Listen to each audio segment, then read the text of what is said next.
So, for those who don't know, we are here today with Mr. Hedge, a streamer and content creator who is very famous for talking about skins, about Rust skins and Rust market, but also has been very active in all of the Rust events lately, creating some amazing community builds and promoting Rust community altogether. So I am very happy to have Mr. Hedge Wait, today did somebody here. say talking? Wait, I'm good at talking. what are you doing here? Greenman just appeared. Sorry, guys. Sorry, I'll leave you to it. Wait, I couldn't help myself. what? Greeny, you can See you join later. us in Discord if you would like. Monstera. We would love to have you for this conversation. I didn't ask for phone a friend yet. All right.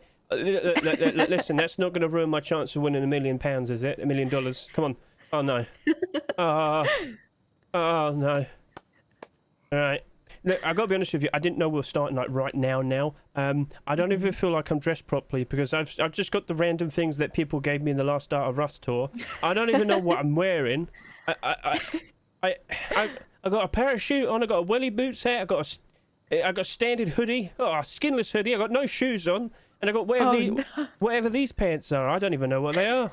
I got the perfect thing for you. Not the skinless hoodie. What we got? No. Oh, great. Yeah, wonderful. Why'd you give me the girl one? What? What about this, or you want one of these? Oh, I know you like this one. For a short time. Are you enjoying that dressing one. me up, Mr. Drizzer? Are you enjoying dressing me up? Is this just what I'm you having a envisioned for great today? time. Here. Blue hazmat. That's the one. All right. I mean, for Oh, me, that's not the wrong right. blue one. right. It only shows up as blue for me. All right, there we go. All right, there you are. There you go. All right, I guess Fitting. that'll do. Yeah, I mean, Perfect. something that's not technically really part of the game for us, but yeah, sure, I'll take it. How you doing? Well then, Hallie. Wonderful. All right, so we're not going to have a random new person pop out of nowhere again, because that really surprised me. Greenman, what the hell? Right, have we already started? I mean, are we? Hello, buddy. Hello. Don't do that I again. apologize. No, I was. Yes. Okay, I'll try not to.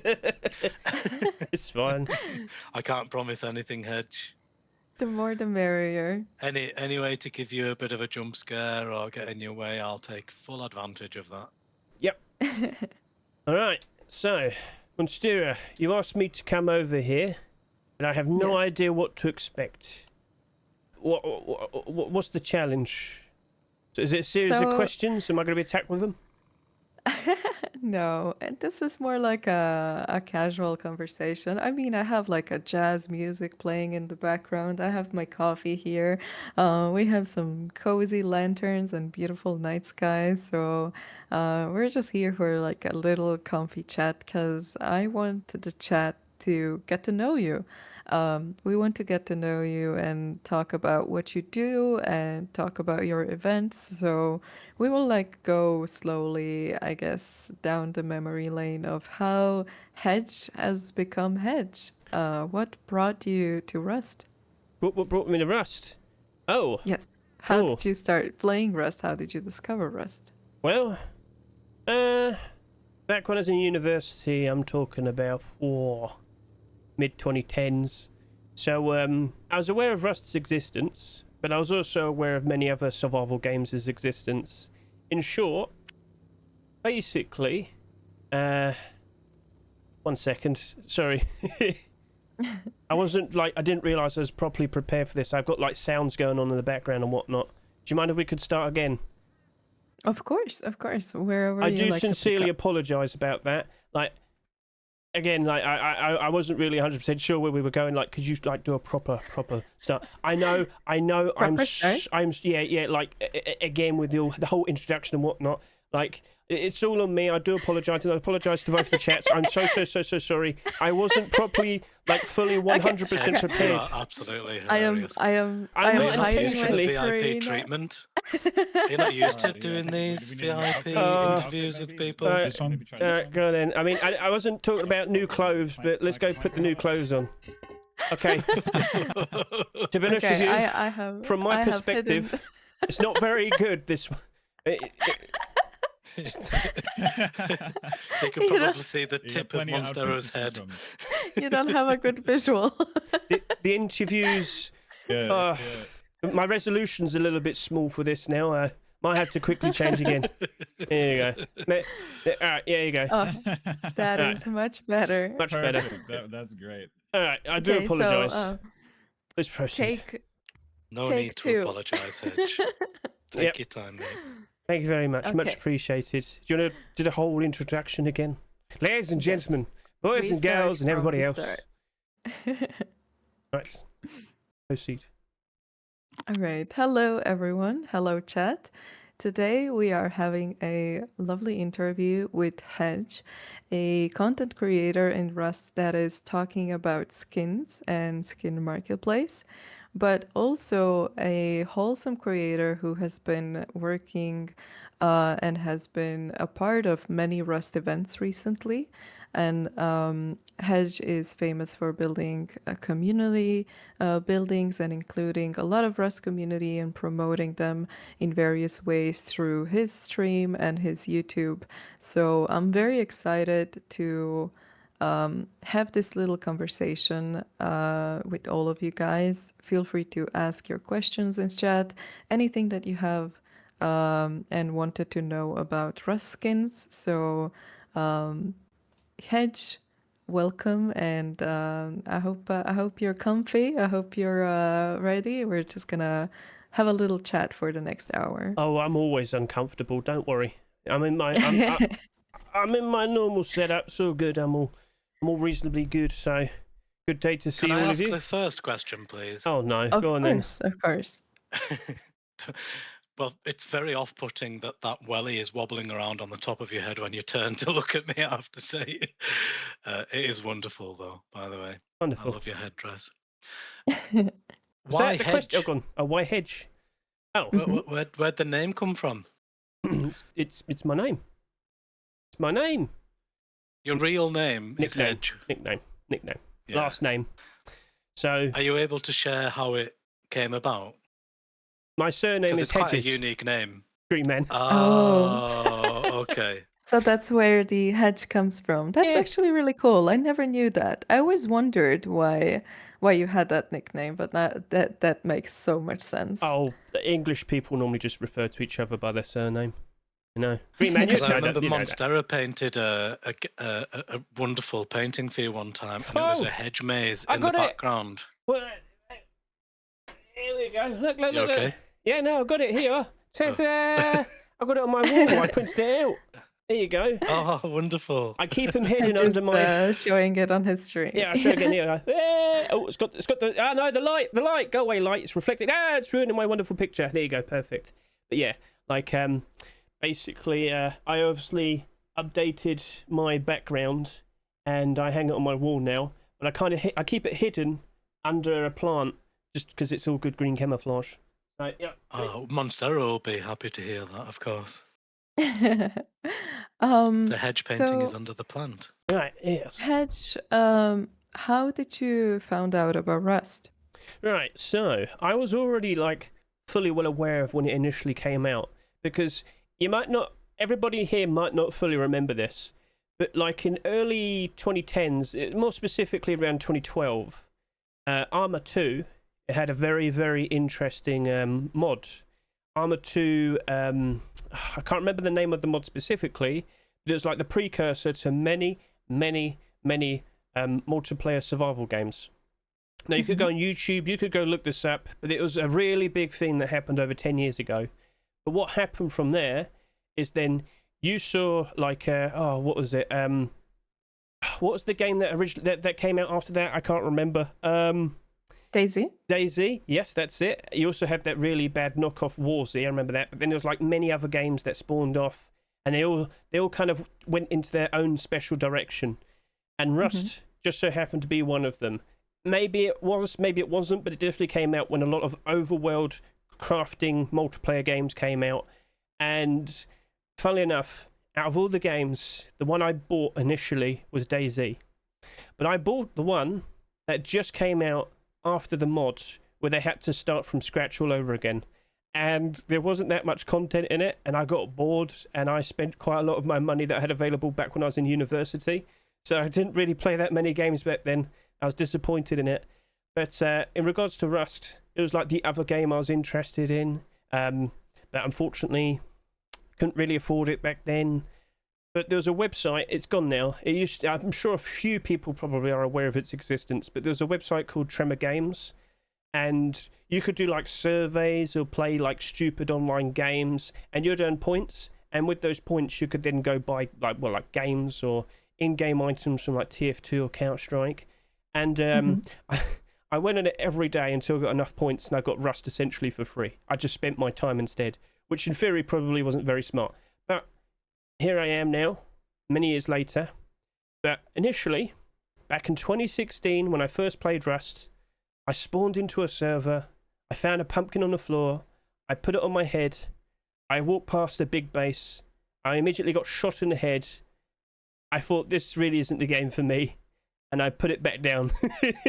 So that happened initially back in the summer of 2016, and I felt a bit disappointed because I felt like I didn't really give it a proper chance.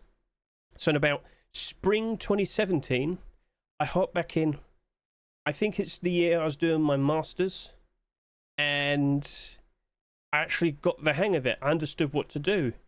I went from just a normal naked to a primitive, I guess you could say, and then I eventually built up a base. I upgraded it up to stone, but there's one problem. I didn't put on a roof. I didn't understand the importance of having a roof. And No. And I also didn't understand the importance of a TC. So someone actually raided me by just like building some stairs. And he took pity on me because he realized I didn't have a clue what I was doing. So he gave back all my stuff. But he told me what I'd done wrong. He told me, look, you got to have a roof. You got to properly secure your base. You got to have a TC, and I didn't even know what TC was. That's how bad I was initially. So eventually, I slowly picked up understanding the game. Played quite a lot. Played with people back in 2017, 2018. But around that time, I had left like university, and I had to go get a job. I had to work. Oh no! Oh, what a shame. So from there, I had to focus like real life stuff. Unfortunately, I had to take a step away from Rust, but I was still involved with buying skins. Now, if you want to start dabbling into a whole discussion in regards to that, I might have to start again a little bit further back again. So if you want to ask any questions now, feel free to do so. But if we're going to start talking about all the pixels and whatnot, that's going to open up a whole another can of worms. So.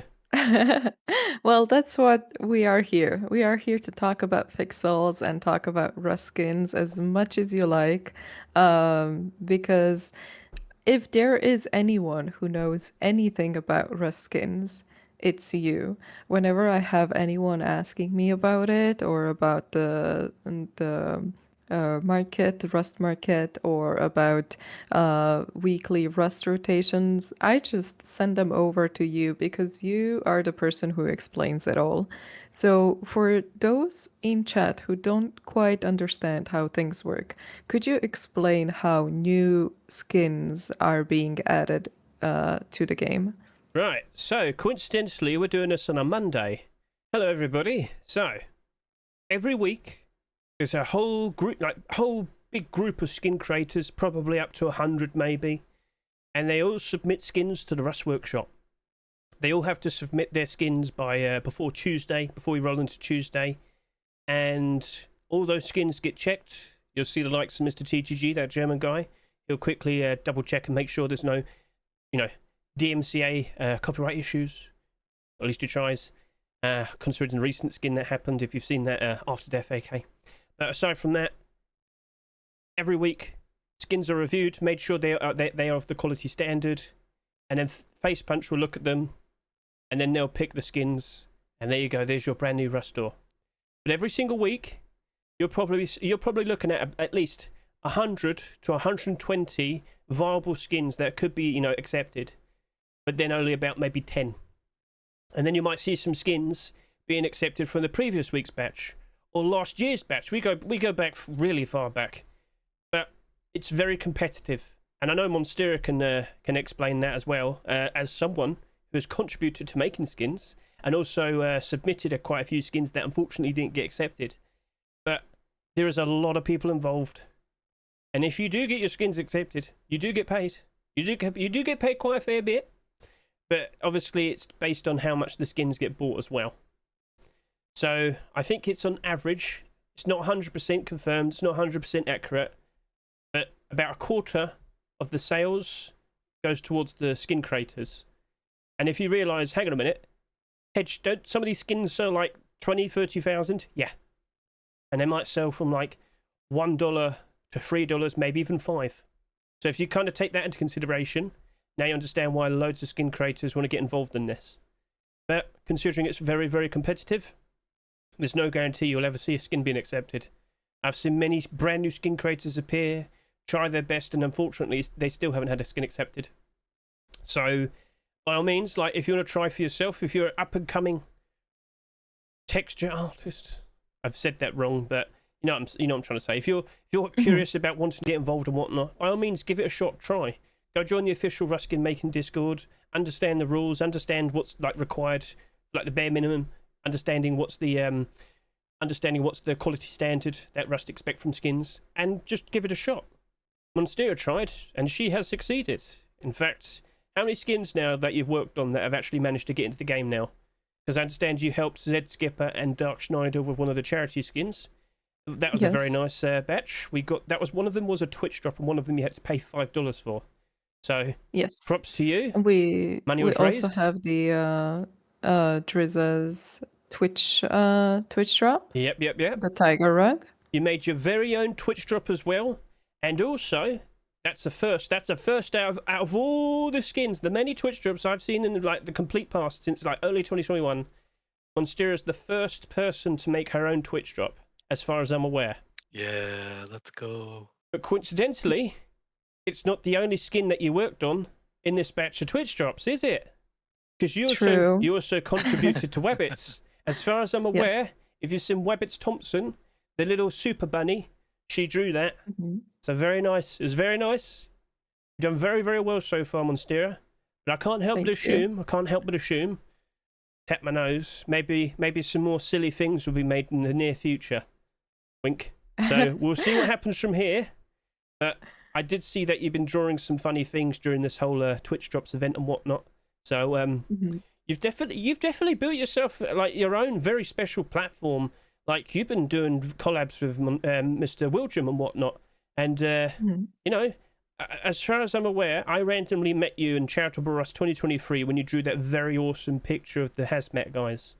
And I'm incredibly impressed to see how far you've come from being very shy to talk to me. I was a bit loud. I was a little bit loud, but she put up with me. It's all right. I can't remember if I was one of the judges back then, but I certainly was judging people regardless. I do it every day. Oh, I think it was Rain with you. Rain was with you, and Bugs was with you. If anything, I would have been with Micro, because Micro invited me all to it, and Micro eventually invited me to Art of Rust. So thank you very much, Mr. Micro. I would never have met these wonderful, nice little, nice people over here who keep saying, Hedge, you're very silly, you're very funny. I'm not intentionally doing it, but, Micro is gonna be joining us actually pretty soon, because I also have an interview with Micro right after you. So I just told him to join us, and we can all sit here on a couch and just talk about skins for hours. I'm definitely going to do the phone a friend That's joke wonderful. again. All right, I'm definitely going to do the phone a friend joke again. So just shush. All right, okay. But yes, If we're talking about jokes, I have a funny little one. go on then. Oh, When we're interviewing Hedge, okay, please forgive me, everyone, and no disrespect, Hedge. We love listening to you talk, but I've said this before in the past. It's very hard to get a word in Hedgeways. Oh no. Just yell at me to stop, all right? No, it's good.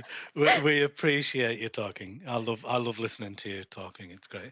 But it was a funny little. I think I need to inside kick joke. this chair. No, yeah, that I chair can't- needs I can't to fall reach down. over this there. is why I you can't- I put the can't chair reach. right on the very edge here at Death Star. Damn, okay. Well, you know what? You know I what? thought He's I like was a getting ahead centimeter of the away from table falling for over. some kind of Amazing. Look at Greenman, founder of Art of Rust. Look, gets the head of the table. No, it's literally so you can kick me off quickly, right? I mean, if you want, No. I could probably dabble into why I went into YouTube. Also, by the way, it sounds like someone's got a static TV in the background. Oh, there you go. Right, take the vacuum out of the room. All right, I could talk about YouTube because it does relate to this, Mr. Greenman. So, half the reason why I set up YouTube is because I was never ever good at talking.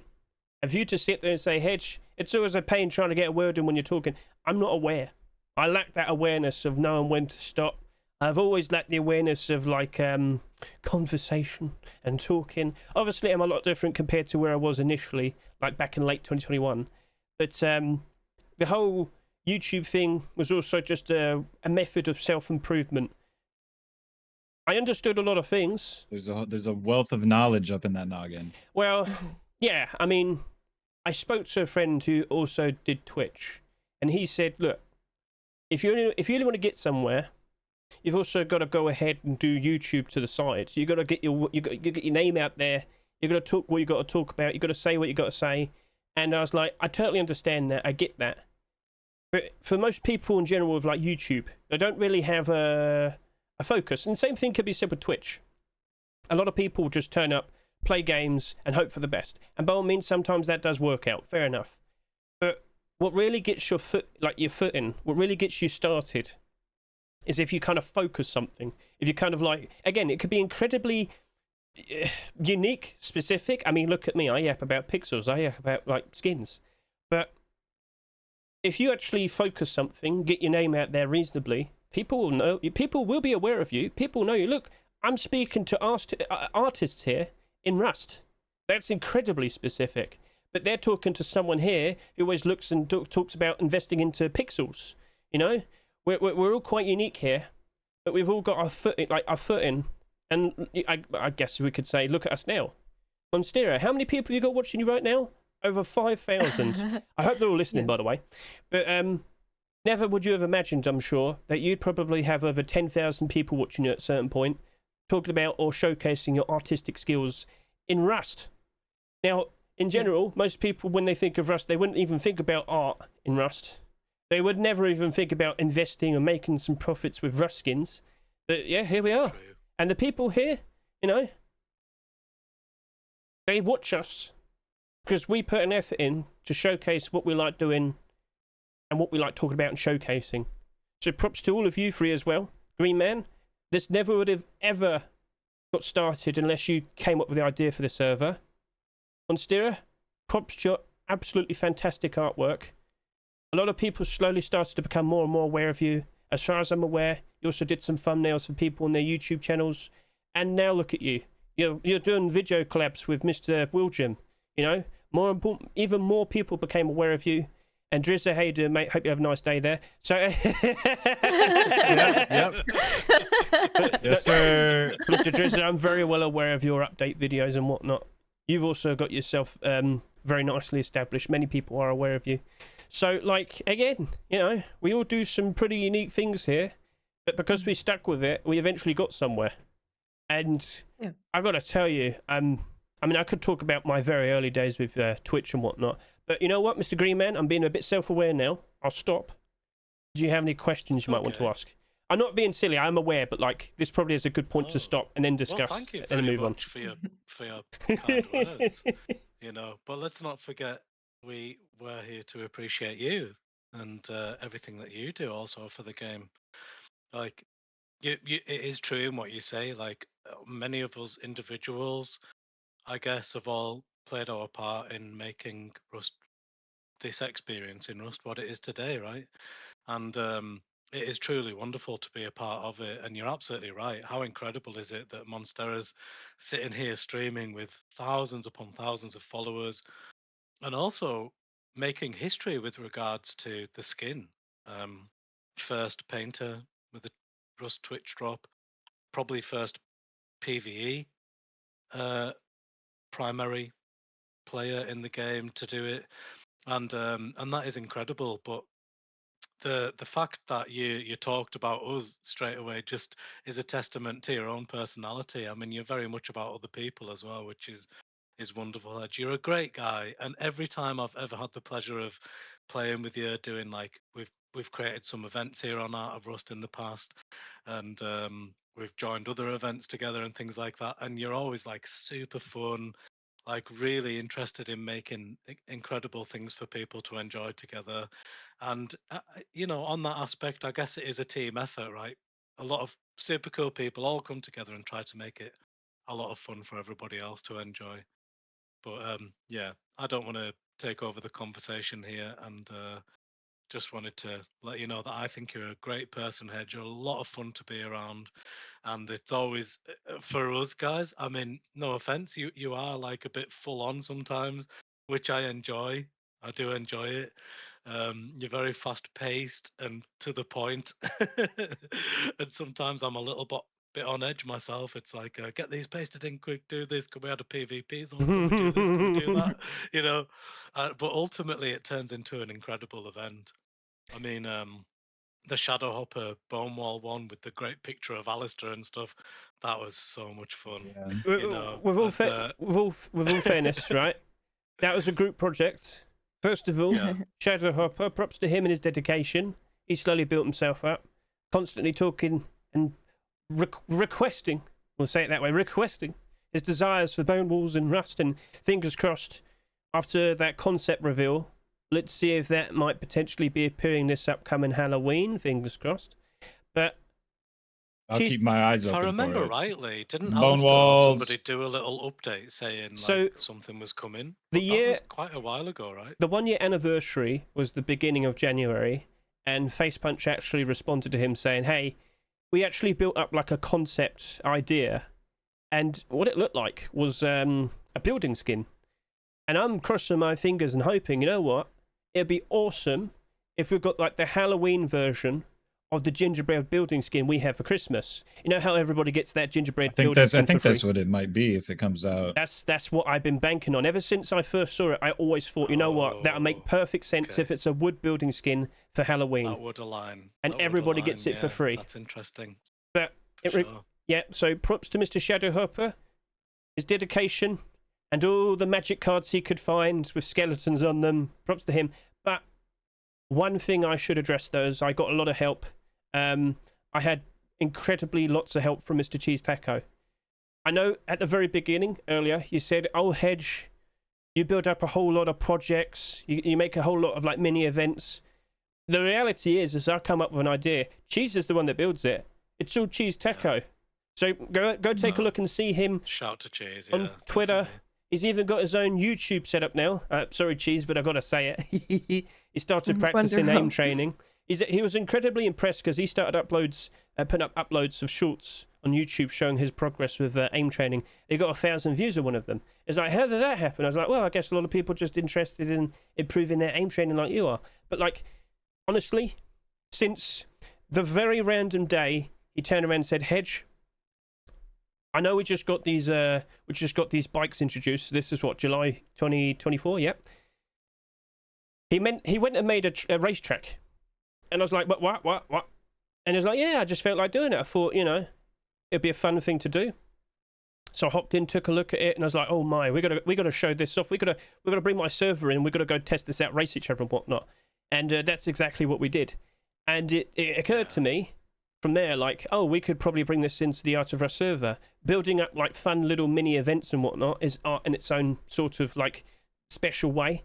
So that's how we eventually started bringing things over to Art of Rust. And in fact, quite recently, we prepared for Global Warfare 3. And we were trying to figure out like an idea, because last year, after Cheese initially showed me that you can make a racetrack, in Global Warfare 2, I went absolutely insane building a brand new racetrack. I had quite a lot of help from Thanlk. I did get some help from Cheese and a few people that did finally manage to get in after the massive queue.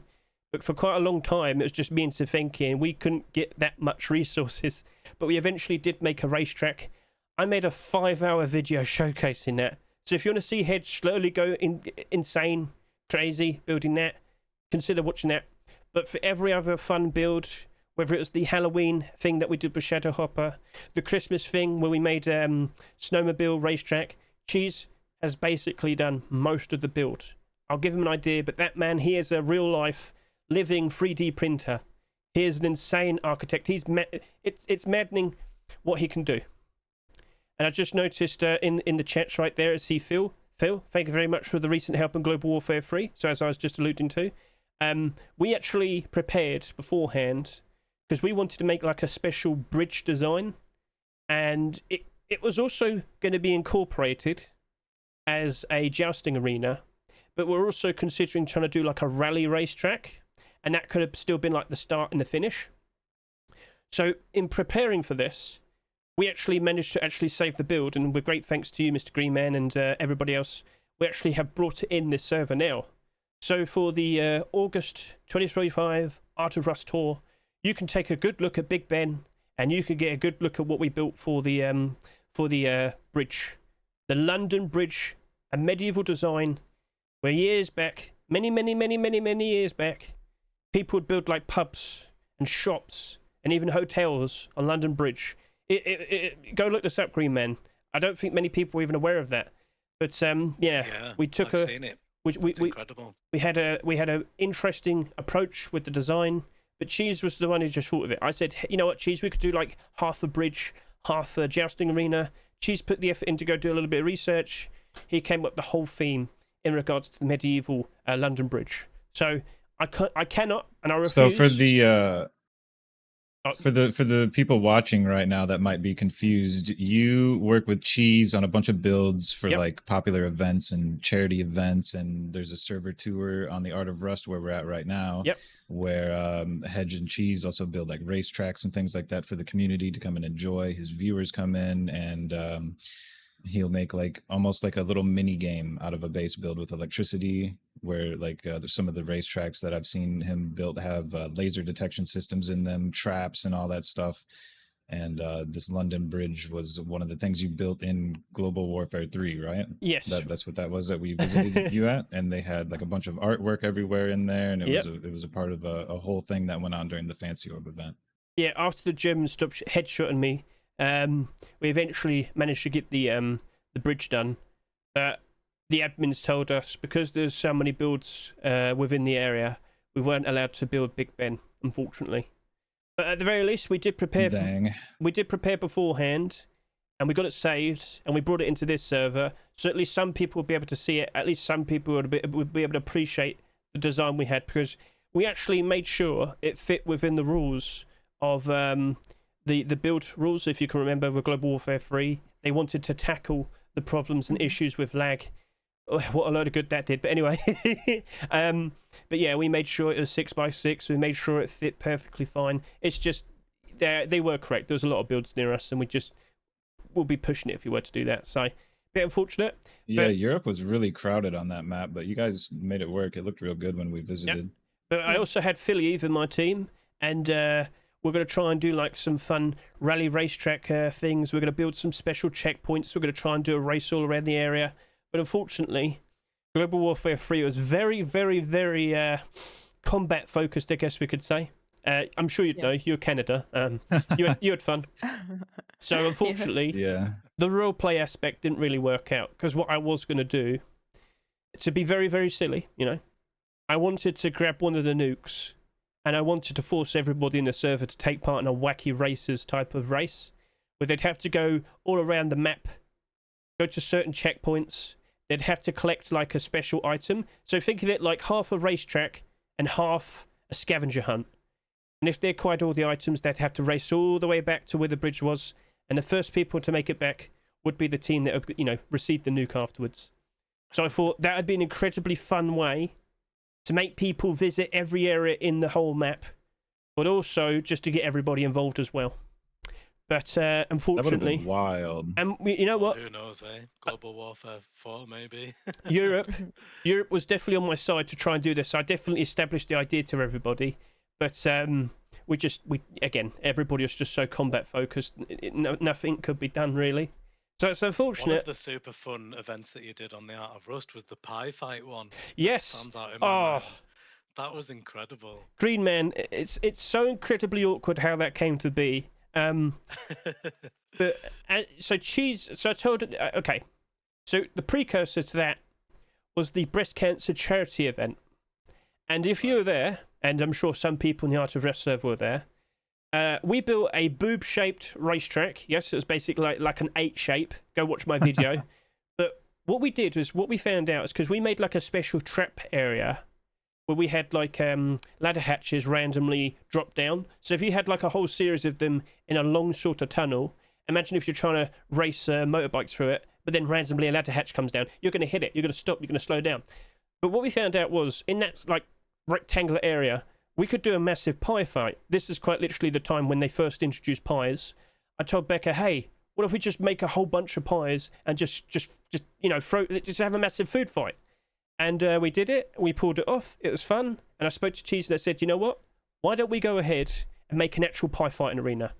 And I kid you not, like a few days later, Cheese has already got it built. Cheese has already got it built. He was doing all the finesse, the details and whatnot. But this is around the same time. Of it as well were incredible. Like, It was. I personally was not expecting it to be quite so sophisticated as it was when we turned up. So and yeah, it was a lot of fun. But around that same time, because that was for my birthday, Green Man. That was for my birthday. So initially we were building it towards the very end of March.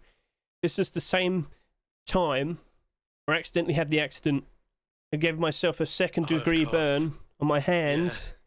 And I couldn't take part in the pie fight because my whole hand was all wrapped up. I couldn't really move my left hand, so I couldn't really control myself very well. So it was very nice and enjoyable, the event, but I can't help but remind myself that I was in a bit of pain. It was great for us. Yeah, it was great for you. Not so great for you, yeah. Yeah. Oh, Drizzer, you'd know about this, Monstera.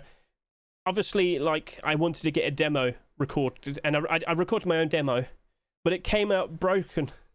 So I got the video made still and whatnot. Yeah. But I really wanted to get... using the custom map. Yeah. It always breaks. I really wanted to get a lot of demo footage of like people being hit by the pie and falling and make it all nice and dramatic. But if you've seen the pie fight video, you'd see at the very end it's like half the build is like invisible. People are floating and standing in the air. Like it's awkward how it came out, but I had to still show the final pie throw, the definitive end. So unfortunately, it didn't come out very pretty. You're known as the skin man, right? That whenever people talk to me about you, they're like, Hedge is the guy to go to for skins. Yes. I know a lot about it. Monstera, is there any questions that you have for him about like the market, how the market works in general, how people go about trading? Because people treat it like a stock market, don't they? Yes. Which is kind of strange to me. You have special days in your stream, like you have special streams on Monday. You have the what are they called? Abnormals. You have the skin rotation day. So you have a very specific and very special days in week when you stream because of certain thing is happening in the skin market. Could you explain those words to chat? Because I don't think a lot of people know what abnormals mean, for example. Oh, funny enough. Right. So, all right, we've got a bit of a talk. All right. So, clear your throat, Hedge. Right. So you're correct. I'm quite scheduled. 5 days of the week, I will have a scheduled set video because routinely there's a certain special thing going on in regards to Ruskins. So tonight we're seeing all the brand new Ruskins being submitted to the workshop. My focus stream today would be showcasing various different new skins that have been submitted. I'd make some short videos and I'd make like a special preview video, which I then put on Twitter. But in regards to what you've said, abnormals, this is something I found out quite a long time ago, but it also led to my creation of my YouTube channel and the focus in then doing Ruskins. So if people aren't fully well aware, with every Rust store that you see, typically, most people would be aware that Ruskins become marketable when the next Rust store appears, when it rotates in. However, there are certain skins in which they have a special property to them where they will actually become marketable before the roster rotates. And as an investor, it's super, super helpful because we can get an early look if the skin actually has the demand to keep its price up. So unfortunately for me, when the abnormals appear, it's either midnight, Wednesday night going into Thursday morning, or 1 o'clock in the morning. Right now it's 1 o'clock in the morning. That's all because Face Punch is based in the UK, and it rotates and changes around UK time. But loads of people were not aware of abnormals, and I've been aware of it since... When did the original Christmas lights come out in Rust? You're talking about December 2017. December 2017. Yeah, I was going to say 2017. So I've known about them ever since then, but I only started talking about it to people in general in 2021, or rather, maybe about 2022. So I knew a lot of like silly, specific things in regards to Rust skins. And remember earlier, we were talking about how, so as long as you put the effort in, have your YouTube or your Twitch, and dedicate to something, people will turn up and watch you for that specific thing. Well, that is basically what led to me doing my Twitch and my YouTube. So if you want to ask questions right now, I could then talk about the whole history of how I got started with YouTube, my Rust yappings, and then bring myself up to date to now. So if you want to get your questions in now, do it now, because I will go for a bit of a speech. I'm curious how you handle giving investing advice, because that's what you're doing. Like, it's obviously items in a video game, but people are purchasing it with real money, and it's difficult to pull that money out, especially in certain countries. So how do you go about dancing around the global laws associated with skin trading? And what is some advice that you could give that is in the bounds? So initially, when I started, so let me tell you this, the first time I really got the rewards out of Steam was actually with TF2. I was initially with TF2, I was trading with people to get their Steam cards. Basically, you'd have a currency in TF2, which was scrap. And then 3 pieces of scrap could then be turned into reclaimed metal, and then 3 pieces of reclaimed metal could then be turned into refined metal. But if you're aware of like TF2 keys, you could buy a key, trade it for a certain amount of refined metal, completely turn it into scrap metal, and I could trade a piece of scrap metal for a Steam card. And this is before like you could use Steam points and whatnot. For quite a while, people like to buy all the Steam cards, make badges, and get all like the special emotes, the backgrounds and whatnot. So there was like a few pennies. Each Steam card was worth about a few pennies, but a piece of scrap at best was worth maybe a penny.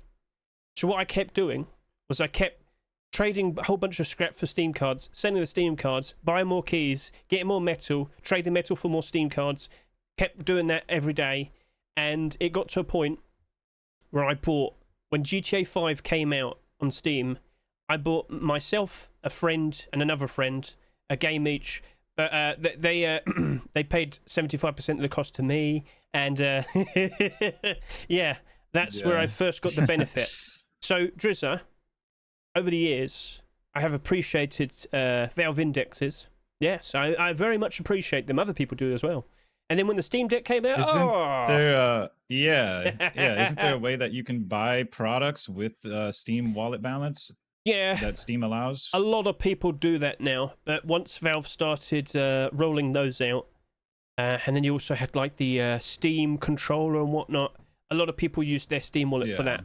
And that's a well-known thing in Counter-Strike. Counter-Strike's another economy that I'm invested in and was invested in before Rust. But when it comes to like Counter-Strike, a lot of people just like use third-party sites and buy, sell knives, for example, for some quick cashing out and all that. You could do it with Rust, but it's always easier to quickly convert your stuff into Counter-Strike stuff and then, you know, flog it on a third-party site. But Rust has slowly been propping itself up as one of the largest economies in Steam. Out of all the economies in Steam, you got the Valve games like Dota, TF2, Counter-Strike, of course, and, well, we've had some interesting economies in the past. PlayerUnknown which kind of shot itself in the foot by removing trading, which completely messed up third-party sites. That's a whole discussion. You also had what was the other battle royale game? Not PlayerUnknown, but what came out before that? Of course. Oh, what was it? Shows how well that did. Before PUBG. I can't.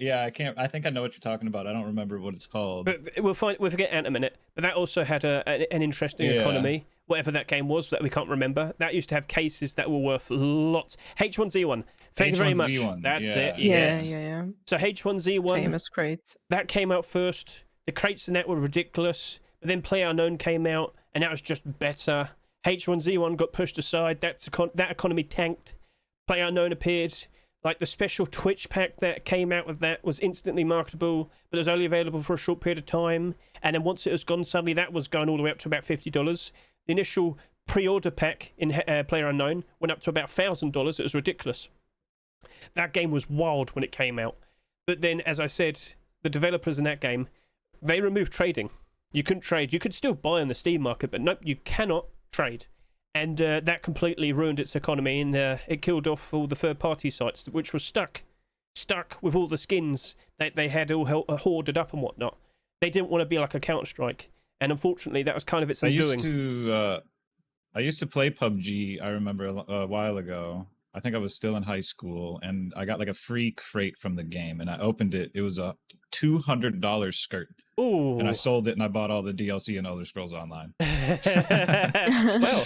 When it comes to that... Yeah, that was crazy. When it comes to Ruskins and whatnot, TF2, Counter-Strike, I initially put in like $50 back in December 2014, and I haven't put another penny into Steam since, because I haven't needed to. And let me tell you, I've played a lot of games, I've got a lot of skins, but I haven't needed to put any new money into Steam, other than setting up new accounts. That's all I've needed to do. So... like I said, I do like Valve indexes and Steam decks and whatnot, so I'm sure you can imagine it's been a bit of a wild ride ever since then. So if you want, I could go especially with the CSGO if you were in early. Oh, reasonably early, but if you want to go through my whole history, I can do that. But again, do you want to ask any questions before we go into that? So is it fair to say that some people who maybe are a bit worried about potentially getting into the aspect of putting a lot of money into buying skins and not really knowing whether they're going to make profit or not, building up your Steam library money is great for hobbyists that love to game, right? Yes. They'll have some Steam store funds there to buy games or to share skins with one another.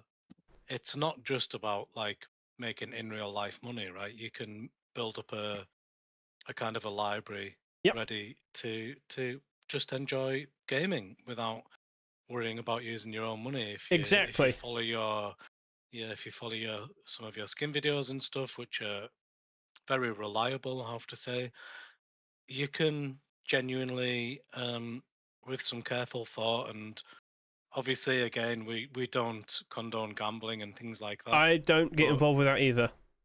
Yeah. So I was training for 3 years.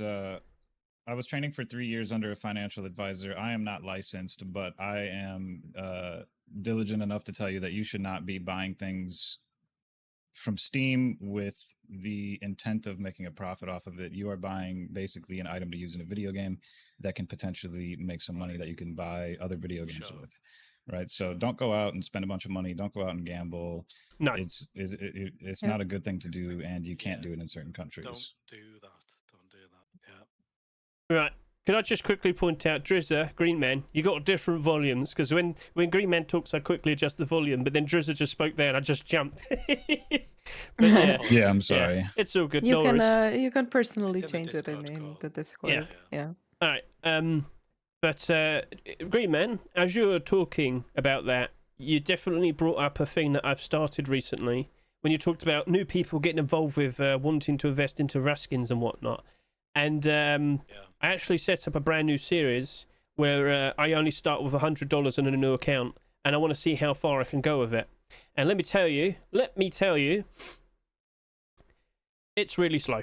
Getting involved with it now is unfortunately slow. It's doable, but it's a bit of a slow process. And for a lot of people, they kind of don't realize that when it comes to Rust skins, it's very routine. But it can be quite slow. And if you want now, I could just go through my history, how I slowly figured things out, and how I kind of built up the whole career with like YouTube and Twitch. I guess if you want. So should I start from the very beginning? Go with that. Maybe we take it in one section at a time with a question about it in between. Okay. But I guess I could get started and talk about the initial beginnings and how I got to Rust. But all right. Throughout this interview, I've kind of given you some inklings and little bits and bobs for how I got started with other things. But actually kind of understanding game economies and whatnot, I'm not like a business major or anything. I did games tech. The way I kind of approach things is that I understand behavior, and I have learned a little bit in regards to psychology and how that relates with games. But with game economies, all right, it all basically kind of got started just by playing an MMO called RuneScape, and I don't think I need to introduce that much to some people here. But RuneScape, I played that back in 2000, mid 2000s, something like that. But because that's an MMO and you have to trade with people, and merchanting is essentially something that you have to figure out yourself. It's not a skill; it's a thing that you learn by speaking with people. Learning what people are buying, learning what people need, what the demand is, what people are looking for and whatnot. Like, realizing how to get money in that game kind of helped me understand the basics of an economy and the basics of money making. But RuneScape was incredibly addictive. I managed to get off that. But then I moved on to playing like console games like COD and, of course, other things. But I also played FIFA. I'm English. Hate me. But FIFA generates tons and tons and tons of money for a special game mode called Ultimate Team. And I got involved with that. Basically, it's like you get packs of players and you can build your own special like teams, but then even more special cards of players appear and whatnot. But that had another economy. And now I understood that. I understood how to make some quick flips. I understood how to just generate tons and tons of money without actually having to spend money in a game. So from what I learned from like RuneScape and FIFA Ultimate Team, eventually led to me getting on Steam, having a PC for the first time ever, and essentially it all started with TF2. And I already mentioned earlier that I used to do scrap metal trades in TF2 to build up like funds. Then TF2 started getting some interesting updates, Tough Break update, then there was the 2017 update I don't remember the name of. TF2 and Counter-Strike were the first games on Steam where you could do buy orders for cosmetics, for skins. And I was one of the first people to get in on buy orders and whatnot. And I made some very good flips. And that's where the initial £40, $50 got started and slowly kept building up to like $200. And then I had to keep getting more accounts made so I could spread my skins across and started getting more and more sales down and more buy orders. And from there, I slowly picked up Counter-Strike, played that for a bit because I understood it was very popular. CSGO, back in 2014, 2015? I was playing that. In that game, they had operations. You pay for a pass. You play it for a bit. You do some missions. You get a reward. Turns out the reward's worth like a third of the price of the pass. You got special cases, and I'm sure many people are aware of like Counter-Strike cases. You buy a key, you open it, you might get a rubbish skin, a great skin, a knife. But those cases, you could just play the game, get a case, you'd pay off the game after about a month or two. That's how insane it was to me. So I was incentivized to keep playing the game, getting all the rewards, keep getting more Steam Wallet, and then I delved into playing Rust. So as I said a little bit earlier, I bought DayZ. I was disappointed, wasn't happy. On the Trakmer Games website, I slowly built up the special points. I got to play in Rust. And initially, I didn't understand Rust. I couldn't get involved. It was quite unfortunate. Then 2017, I got the hang of it. I played with other people. I got the whole experience. On my Steam pictures, on your Steam profile, you can make like a gallery I got a whole bunch of pictures of the things I got up to back in 2017 and 2018. But as I said, I got a job. Oh no. But I always stuck with the skins in Rust. And if I can recall, the very first skin I bought in Rust was Broken Ankles. It's a burlap shoe skin. But the reason I bought it is because I was like, I don't think I can get an AK in Rust. I don't think I can get like any of the tool skins, but I know for a fact that I can get some leather boots, some burlap shoes. So I bought that skin just so I could actually flex it. But what I found out back in 2017, when it came to Rust skins, back then we only had maybe about 20,000, 30,000 people playing back then. I could buy a skin from a store, wait a week, and I could flip that skin and I'd be able to make a profit. That sounds insane as I speak about that in 2025. But I'm not joking. You could buy the whole Rust store, wait a week or two, sell the skins. You're practically guaranteed that you'll make a profit. Because back then, people just didn't really buy the skins that much. You didn't see that many listings on Steam afterwards. So that's how I started getting into Rust. I just realised that I cannot fail. I just keep making more and more money as I do these easy flips. So then, as I slowly keep building up funds, thanks to TF2, Counter-Strike and Rust, as I said, around December time, I was speaking to a friend, what's his name? Mr. Runner. He's in the CSGO market forum. I was trying to introduce him to Rust skins. I was talking to him, explaining how easy it is to make profit. And this is around the time we saw the Christmas items. And funnily enough, and you're going to laugh at me, but this is true. As I was showcasing to him the Christmas lights and the snowman, he told me, "Oh, I can see it on the Steam market." And I was like, "What? No." It was like it was Wednesday night, Thursday morning. Funnily enough. But yeah, he was telling me, "What are you talking about, Hedge? I can see these skins on the Steam market." But I said, "No, they shouldn't be there. The Rust store hasn't rotated." So as I went and looked, I could see it for myself. What the hell? They're there. And that's when I found out special items made by Face Punch and things you'd normally see for Easter, things you'd normally see for Halloween when they introduced the special items, they're automatically abnormal. I slowly then found out every week, with every new Rust store, certain skins will become marketable before the Rust store rotates. And I was the man, the only one for a very long time, who got the earliest buy orders down, and I was the one who kept picking up the skins for cheap prices. And slowly, bit by bit, I just kept flipping, I kept profiting, and yeah, that's unfortunately how Hedge ended up with about 70, 80,000 skins in current day 2025. But the amount of profits I've made is absolutely ridiculous. If I brought all my Rust skins over to one account, you're probably looking at about, well, I think last time I checked was $70,000, maybe more. It's ridiculous. $70,000. But I have a lot of skins. It's a problem. So then YouTube, the whole idea of YouTube rolled in.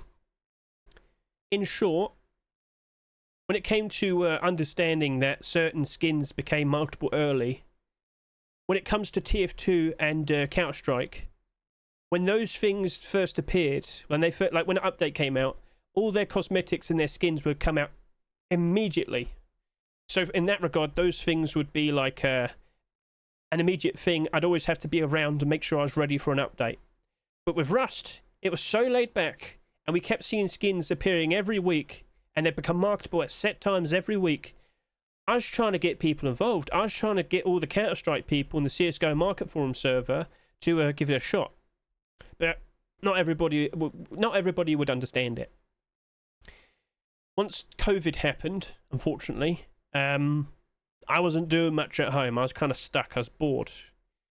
And about 4.5 years ago now, I just thought, well, I'm watching quite a lot of streams. I'm not doing much. Maybe I could start streaming. And I remember from my very first stream, I just wanted to pick up and play a game that I knew I could just play quite easily without stress. It wasn't Rust, it was Fall Guys.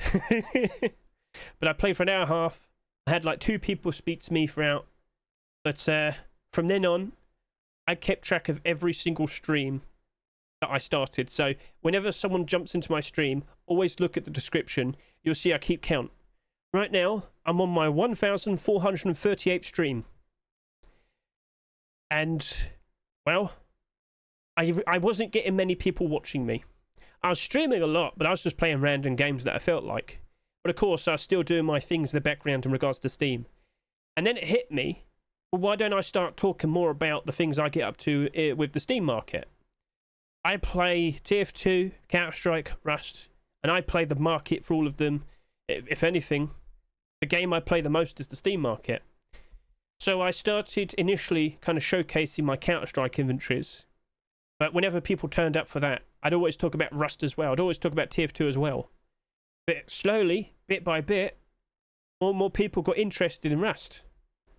And then it hit me that I knew quite a lot about certain things in regards to the Steam market. And I got tired of having to repeat myself over and over and over again about certain things. So I just thought, you know what? I'll go make a YouTube. I don't want to keep writing out the same things over and over and over again. I'll go make a YouTube. So understanding buy order priority on the Steam market was the main first focus I had for a video. And with great thanks to many helpful people like Mr. Shetz, who initially got that video set up with me for the very first video. That came out. The CSGO Market Forum people just instantly liked it.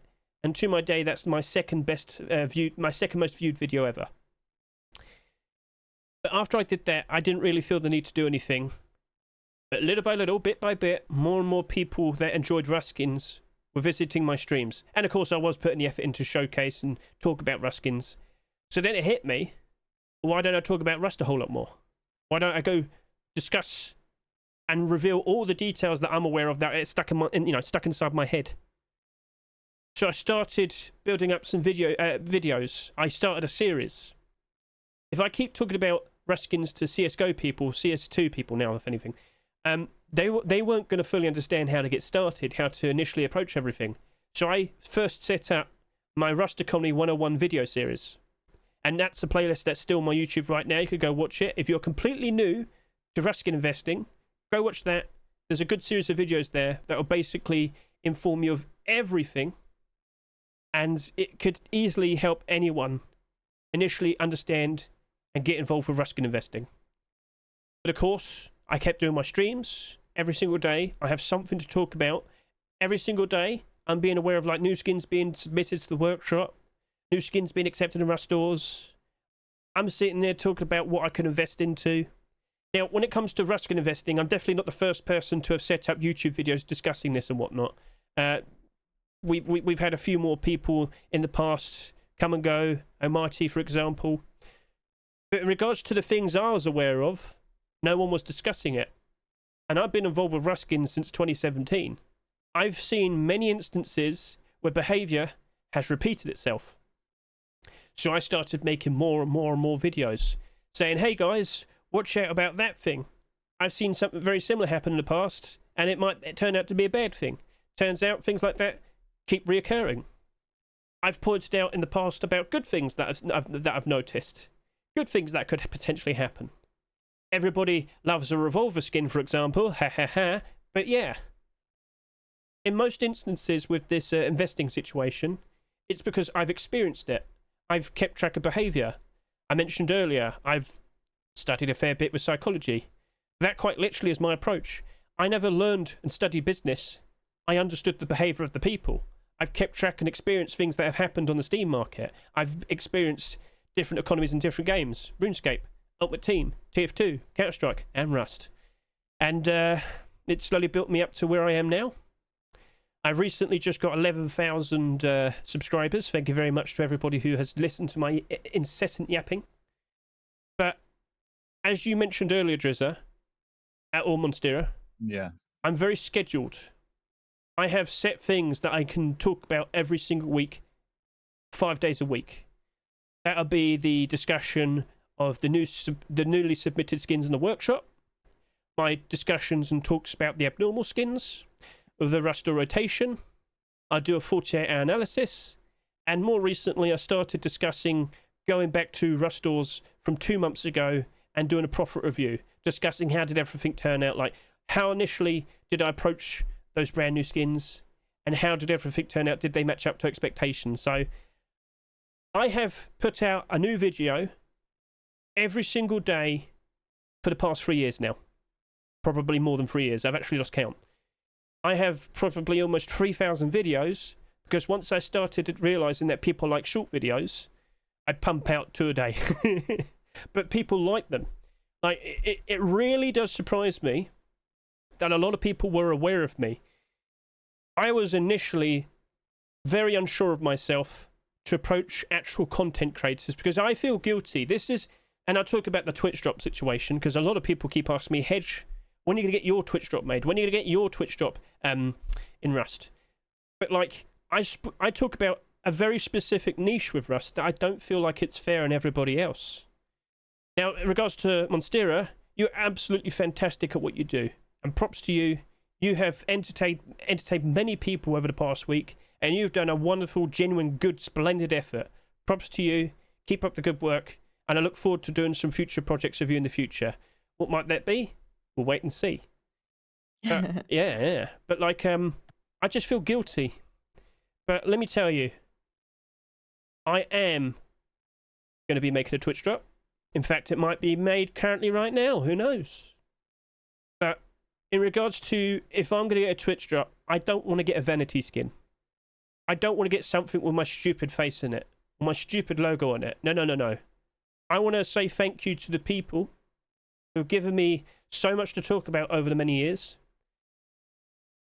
Greenman, Drizzer, Monstera, and everybody watching right now, you probably aren't fully well aware of this, but back in August 2015, yes, 10 years ago, it's not right now, but we're getting very, very close to it, the very first Rust skins made by skin creators, they were first accepted on August 2015. The 10-year anniversary is just around the corner. So I mentioned this. I mentioned this. I mentioned this to community manager. I thought, would that be a nice thing to have a little celebration about? They told me, they've already got something planned for August. Lo and behold, it was the homebrew event. But congratulations and thank you to all the skin creators that have made some wonderful looking pixels over the many years, over the past decade in Rust. And to everybody watching in the background right now, make sure you're saying thank you as well. Come on. Everybody say thank you to skin creators. If anything, tell me. Yeah, big shout out to everyone that's created. Let's go. Audience, viewers, and people who might be watching the video, please comment below. What is your most favourite Rust skin? Go on, feel free to tell me. You might have a reason for it. You might just want to say it, but what's your most favourite Rust skin? Whether it's to wear or just appreciate. Go on, tell us. What do you like most? So the Greenman set that's not quite added yet. Well, the special Greenman set. I mean, you could just. That was also co-designed with the wonderful Monstera. There's only one correct answer here, chat. Oh, don't you start. Don't you start. But anyway. Oh, I see some people in chat guessed it right. Thank you. Indeed.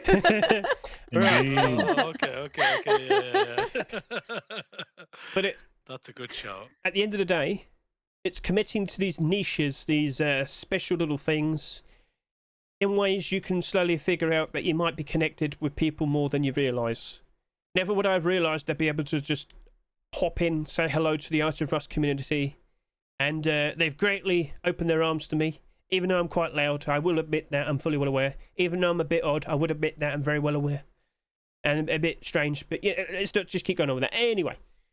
But yeah, I have slowly built up a community.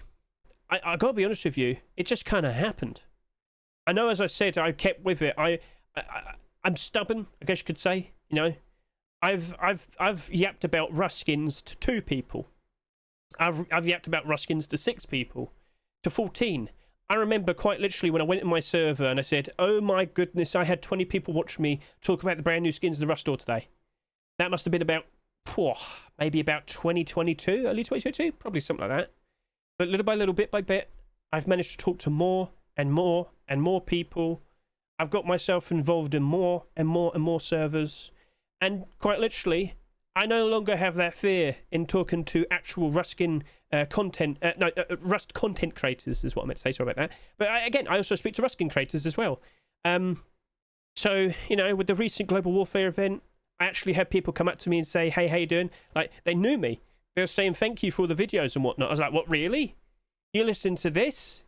The incessant yapping? And they're like, yeah, I love it. I was like, oh, okay then. But a lot of people do appreciate the short videos now. Nice, short, straight to the point. I understand, I get it. But like, yeah, I'm incredibly surprised that when it comes to short videos and the large videos I do, I like to really address things that maybe some people aren't fully well aware. Like, for example, I made a special short video discussing Webe's brand new AK-47 Twitch drop. That is probably the best thing you could wear white out.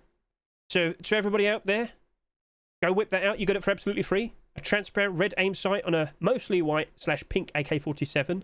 But from a distance, it doesn't look pink. It looks white. And it goes very, very nicely with the whiteout set. You don't need to spend $20 on a Comics AK-47 anymore. You could appreciate a wonderful looking Twitch drop. So there's many things like that, and people say they like that, and that's cool. But when it comes to like the Rust store rotations, I might go on for about an entire hour. But I'll showcase that skin.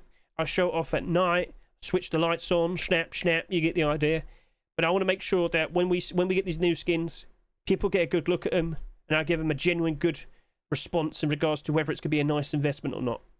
I might go on for a bit, but I want everybody to walk away from every single video being fully well aware of what I think and having a good idea to approach it with their own understanding. Maybe certain things might be a bit of a risk. That's up to you. That's in your hands. And I've explained everything to you, and hopefully I explained enough. So yeah, there you go. Oh, That's amazing, Hedge. I need to drink a lot of water. Water. Drink some water. Yeah. Drink some water. Oh. I just wanted to say that all of us here who have been following you for quite a while, we all appreciate just the amount of work and the amount of precision that you do in what you do. Every time when you talk about skins, you are actually the person who goes over there in the market, checks out every single statistics. You follow how the skin is being sold. You compare it over time. I believe you have like a memory of every single skin in Rust and Yes. how much and how good it was selling in the past couple of months and how is it progressing. You know exactly when there is something that jumped up in price, some strange things that are happening. I love your investigation work that you do very often, and you also explain it in detail on your stream. And not only that, you have made so many of those like investigation videos where you are trying to find out what happened to the market, what are these numbers, what are these changes that are happening. And I find it very exciting. I'm not a person who goes much into buying skins. I usually just buy skins during the weekly rotation, and 'Cause you that's like about them. it. Yeah, but I genuinely enjoy watching your stream just because of the amount of effort you put into it, and it's just so interesting. At least for me, it's so interesting to watch how all of this is working. It's just working like its own little world, and I would say you are the only streamer and the only content creator that goes so much in depth for what you do. So we really appreciate you for that. And obviously, 3 years of constant videos, constant pushing out content, thousands of streams. That is a really huge amount of work put into what you do. And not only that, on top of that, like we mentioned, you have been part of charity events, you have been part of community events, you constantly involve your viewers and invite them to come over to Rust to have fun. And not only that, you also promote the art community with these server tours that we do at the end of the wipe, and you often come over and just support people and talk to people. So we truly appreciate your dedication, your time, and your passion for what you do, because it really shows. It really shows the passion behind all of this. So thank you, Hedge. This Here. interview was truly amazing. I'm very glad that so many people have got to know you and got to hear your part of the story. I've known you now for I think like almost 3 years, and I haven't like I didn't know much about you and about your past. So thank you so much for taking your time and sharing this with Yep. us. May I say a few final words then? I get the feeling it's wrapping Of up. course. Number Yes, one, of course. to everyone watching, I do apologise, but you knew what you're walking into. If you're going to listen to Hedge talking, it's going to go on for long. So sorry about that, but you knew what was going to happen. Anyway, I'd like to say thank you to all the people that have helped me get to this point. In regards to showcasing skins, understanding camera work and whatnot, I'd like to say a very special thank you to Mr. Micro. Not only has he taught me how to use the camera properly, which took a while. It took a while. It took a long time. He taught me so many things in regards to hardware, such as utilizing a loop deck, being able to move the sun around, the lighting, having literally just the stages. It's all thanks to Micro. His server is what I use. So incredibly huge thank you to Mr. Micro for giving me so much insight and so much help just to be able to actually do the things I do.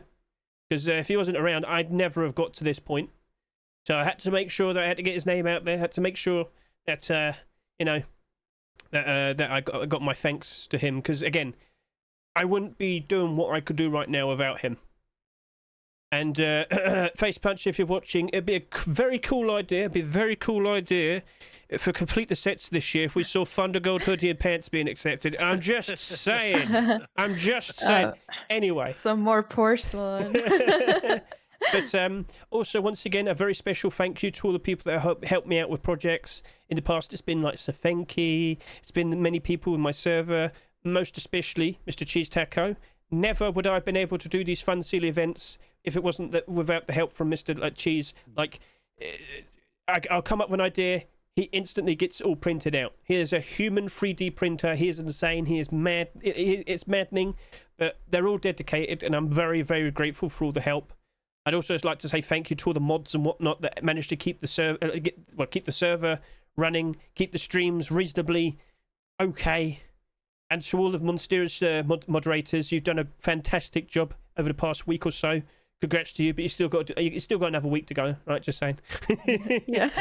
But we're still on the grind. Yep, still on the grind. Yep.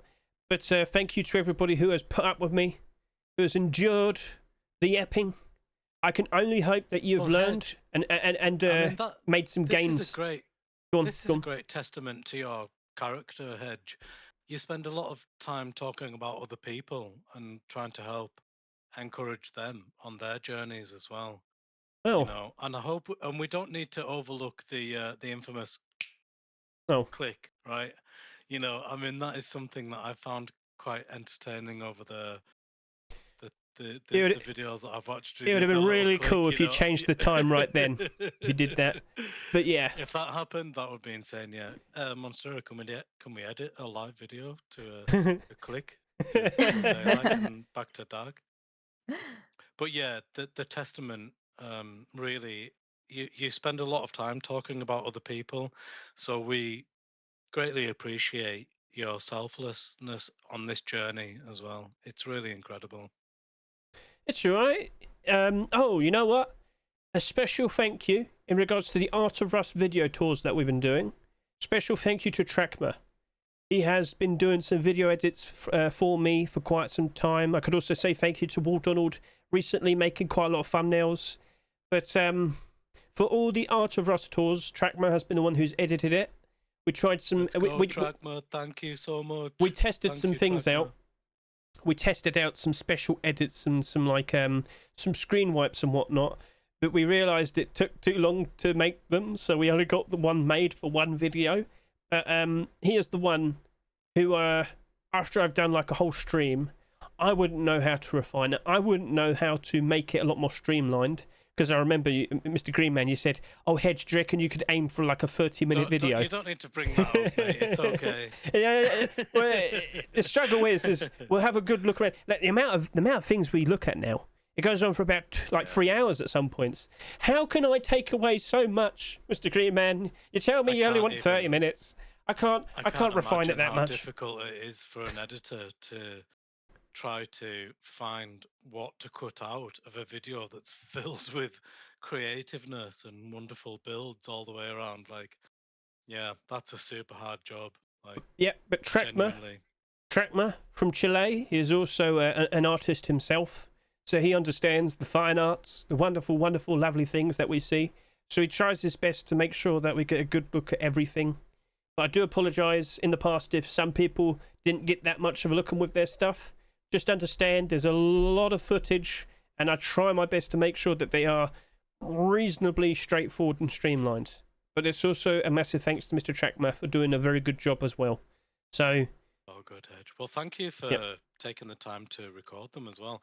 And I know that you've run into some issues in the past as well, where I crashed, where it's been like super laggy and stuff, yeah, and then you've had to come back and do like a personal tour with an admin or whatever, and you know, that's a lot of effort to do all of that. So on behalf of Art of Rust, we're very grateful that you do that, even though like it's been really difficult in the past, and for your editors as well. Thank you so much. That's incredible. It's all good. Like I said, it's nice to. I am in need of using the restroom. Thank you so much for the interview.